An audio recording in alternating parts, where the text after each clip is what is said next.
Hello दोस्तों, क्या आपने कभी सोचा है कि अपने खाने पीने में यदि आप कार्बोहाइड्रेट्स को छोड़ देते हैं और यदि आप ज़ीरो कार्बोहाइड्रेट डाइट पर चले जाते हैं तो आपको क्या फ़ायदे मिल सकते हैं।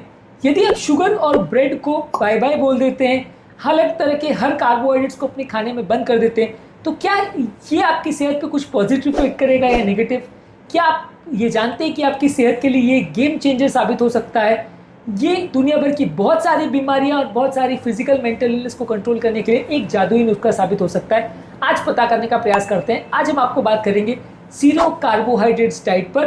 जीरो कार्बोहाइड्रेट डाइट कुछ तरह से कीटो डाइट का कॉन्सेप्ट या हाई फैट डाइट का कॉन्सेप्ट हो सकता है, लेकिन कंपैरेटिवली यदि आप कार्बोहाइड्रेट्स को कट डाउन कर देते हैं तो क्या फायदा आपको मिल सकता है। ओवरऑल कार्बोहाइड्रेट्स के पर्सपेक्टिव से आज बात करेंगे। टॉपिक पर जाने से पहले जो लोग हमारे चैनल पर नए हैं उन्हें रिक्वेस्ट करूंगा कि चैनल को सब्सक्राइब करें, वीडियोस को लाइक करें, शेयर करें, फॉलो करें, कमेंट करें, पूरा देखें। टॉपिक के मिड पोर्शन में इसे इंटरेस्टिंग बनाने के लिए ट्रिविया सेक्शन में कुछ ऐसी बातें आपको बताऊंगा, कुछ ऐसी स्टडीज और साइंटिफिक फैक्ट्स जो इस टॉपिक के संदर्भ में आपको ज्ञान भी देंगे और हैरान भी करेंगे।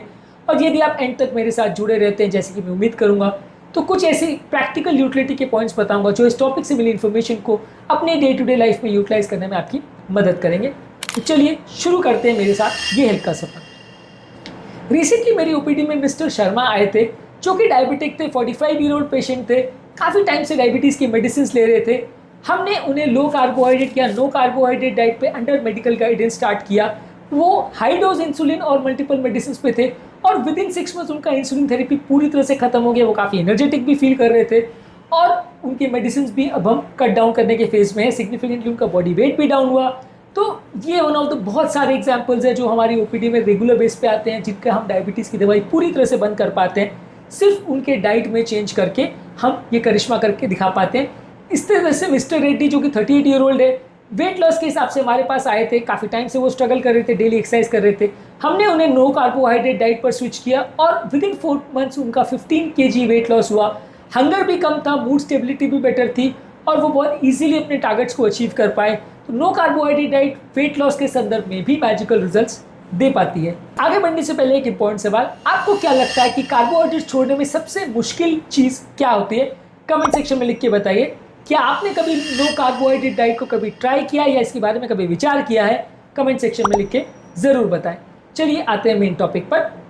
रैपिड वेट लॉस होता है यदि आप नो कार्बोहाइड्रेट डाइट पर जाते हैं, क्योंकि बॉडी में इंसुलिन हार्मोन जो है वो वेट लॉस में सबसे इंपॉर्टेंट फैक्टर प्ले करता है। जितना ज़्यादा आपकी बॉडी में इंसुलिन होगा वो आपके फैट को बर्न होने नहीं देगा। जैसे बॉडी में इंसुलिन कम होता है, बॉडी फैट को जलाना चालू करती है, फैट को फ्यूल की तरह यूटिलाइज करना चालू करती है, यानी अपने फैट या चर्बी को जला करके बॉडी अपने कीटोसिस में चली जाती है, जिसकी वजह से आपका फैट बर्न होता है।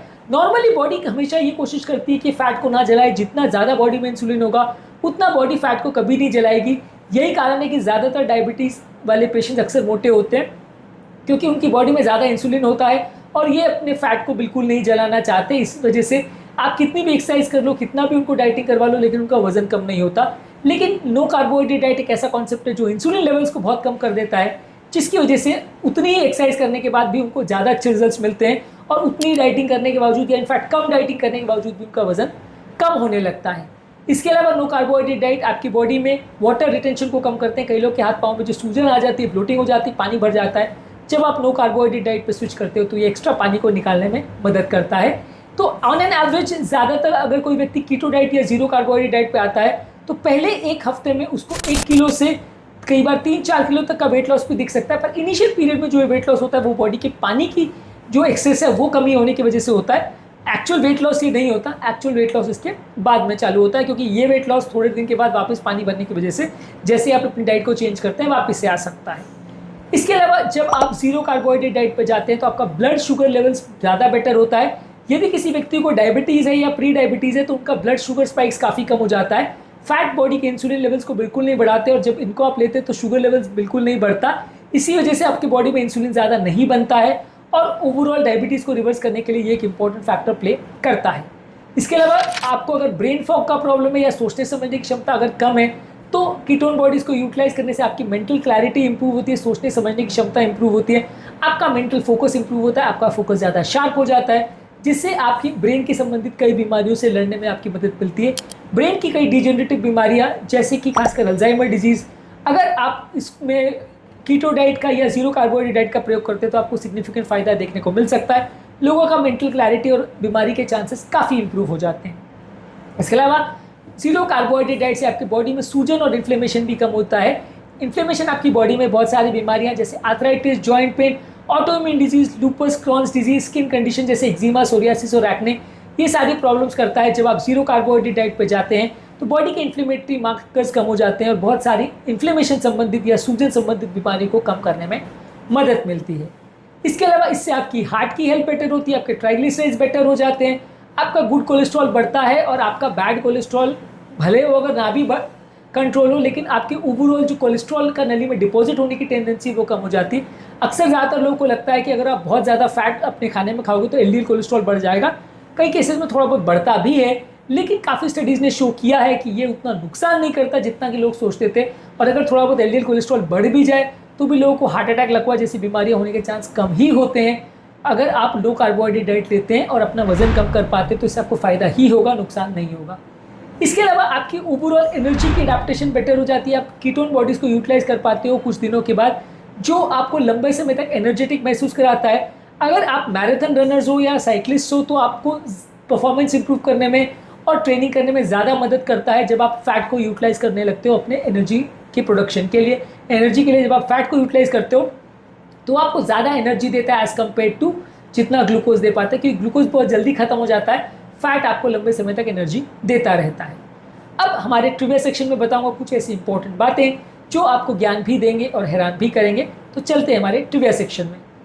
बैंटिंग डाइट 1863 में ये विलियम बैंटिंग ने सबसे पहले लाया था और इन्होंने बोला था कि वेट लॉस के लिए लो कार्बोहाइड्रेट डाइट काफ़ी सक्सेसफुल है। तो लो कार्बोहाइड्रेट डाइट का कॉन्सेप्ट जो है ये 1863 में सबसे पहले विलियम बैंटिंग ने बताया था और ये डायबिटीज़ के रिसर्च में भी इनका सिग्निफिकेंट रोल था।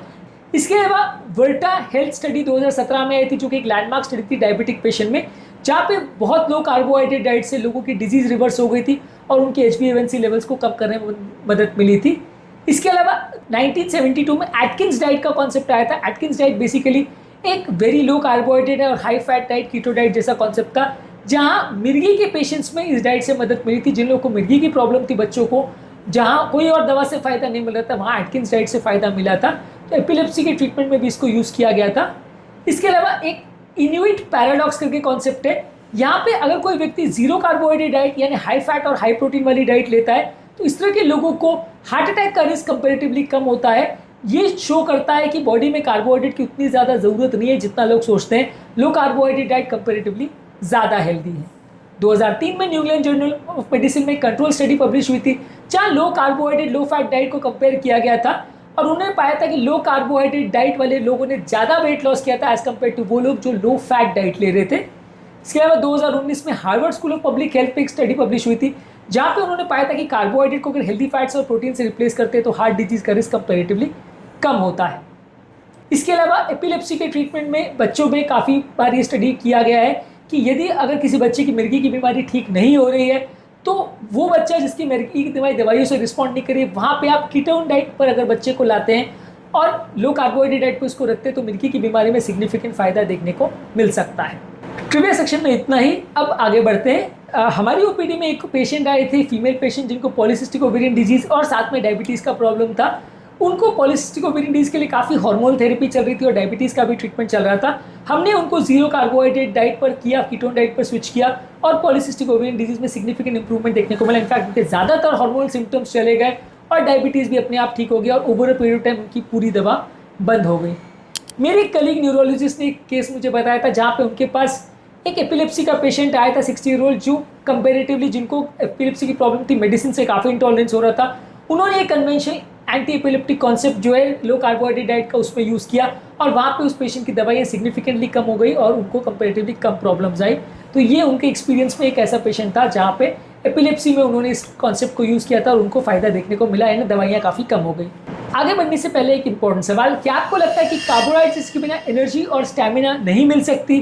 कमेंट सेक्शन में लिख के हमें ज़रूर बताएं कि आपको इस बारे में आपका कॉन्सेप्ट क्या है और आपको क्या लगता है कि जीवन जीने के लिए कार्बोहाइड्रेट्स कितना ज़रूरी है और फैट्स कितना ज़रूरी है। इस कॉन्सेप्ट में आगे बढ़ने से पहले एक वर्ड ऑफ कॉशन, अगर किसी व्यक्ति को थायराइड की प्रॉब्लम है या कोई व्यक्ति एथलीट है या बॉडी बिल्डर है या अगर किसी व्यक्ति को हार्मोनल प्रॉब्लम है फीमेल पेशेंट्स में, तो वो उस कीटो डाइट को थोड़ा केयरफुली उनको फॉलो करना चाहिए, नहीं तो प्रॉब्लम्स हो सकती है। किसी व्यक्ति को अगर ऑलरेडी हार्ट अटैक आ चुका है और एलडीएल लेवल्स बहुत ज़्यादा हैं तो वहाँ थोड़ा केयरफुली उसको यूज़ करना चाहिए। हालांकि रिसेंट स्टडीज़ ने शो किया है कि अगर हाई एलडीएल वाले पेशेंट भी अगर कीटो डाइट को यूज़ करते हैं तो भी उनको फ़ायदा होता है, उनका हार्ट अटैक का रिस्क ज़्यादा कम होता है। लेकिन अभी भी गाइडलाइंस यही कहती है कि यदि आपको बहुत हाई एलडीएल लेवल्स हो तो कंपेरेटिवली थोड़ा सावधानी पूर्वक ही इसको यूज़ करें तो ज़्यादा अच्छा है। अब आते हैं हमारे प्रैक्टिकल यूटिलिटी सेक्शन में। आपको अगर लो कार्बोहाइड्रेट डाइट करनी है तो आपको एनिमल फूड्स पे ज़्यादा फोकस करना है, यानी अंडा, मीट, फिश, लिवर, ये सारी चीज़ों को ज़्यादा कंज्यूम करिए। हेल्दी फैट जैसे घी, बटर, ऑलिव ऑयल, एवोकाडो, ये सारी चीज़ें लीजिए। इलेक्ट्रोलाइट्स को रेगुलर मॉनिटर करिए जैसे सोडियम, पोटेशियम, मैग्नीशियम। प्रोटीन को सिग्निफिकेंट मात्रा में ले सकते हैं, लेकिन अगर फुल कीटो डाइट पे आप हो तो हाई प्रोटीन लेना कई बार नुकसानदायक हो सकता है। यदि आप वेट लॉस करना चाहते हैं तो ये एक वंडर थेरेपी जैसे वर्क करता है। कीटो डाइट पर ऑलरेडी हमने काफ़ी वीडियोस की और ये कैसे वर्क करता है बहुत सारे वीडियोस में हमने डिस्कस किया है। इसके अलावा यदि आपको आर्थराइटिस या इन्फ्लेमेटरी कोई डिजीज़ है तो भी आप कार्बोहाइड्रेट्स को कट कर सकते हैं और इससे आपको फ़ायदा मिलेगा।